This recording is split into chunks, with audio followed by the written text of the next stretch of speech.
British nationals fleeing Sudan have until midday to reach an airport to be processed for that additional flight. So joining us now for the latest on this story is Defence Editor of the Evening Standard, Robert Fox. Good morning, Robert.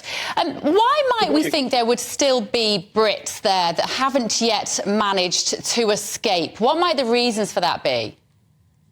Well, Bev, I think there will be people possibly really entitled to come to Britain, still left behind after this flight has gone. It's such a mess, and a terrifying mess in places like Khartoum and further over to the west, where really very serious civil war fighting has broken out again by all accounts in Darfur.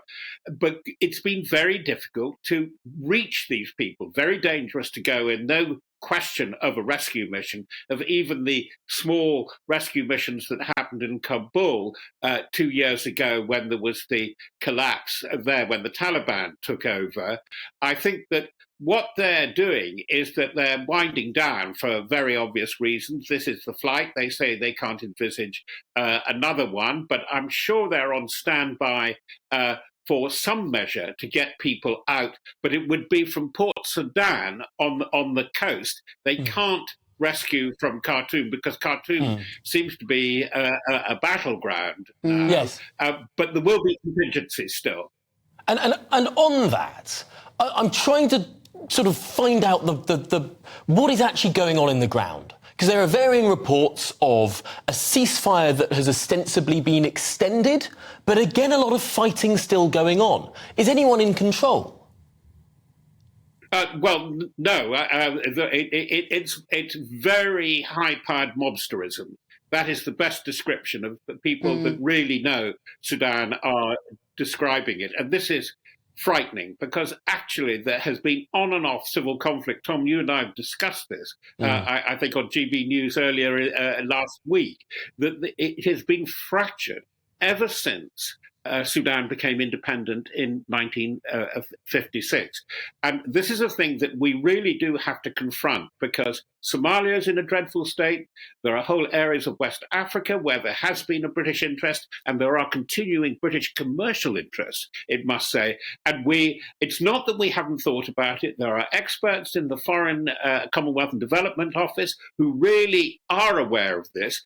But it's a wicked problem. That is a problem that presents no immediate solutions.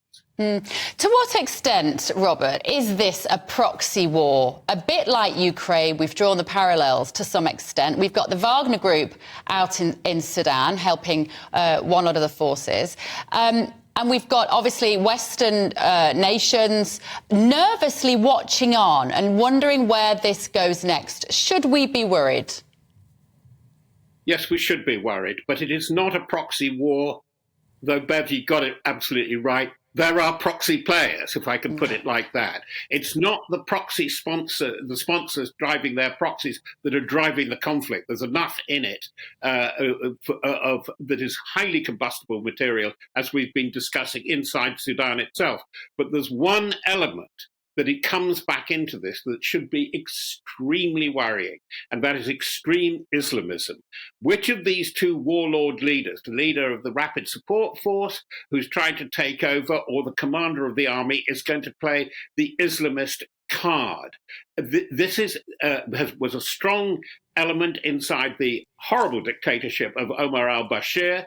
There are his Islamist supporters. Which side will they go to? Because that won't be confined to Sudan. It really has a global implication. Because remember, Khartoum was one of the first host cities to Osama bin Laden. Yeah. And it's all part of that story. We're not cut off for it. Russians are playing through the Wagner Group. There are other sponsors, and of course, China will be watching.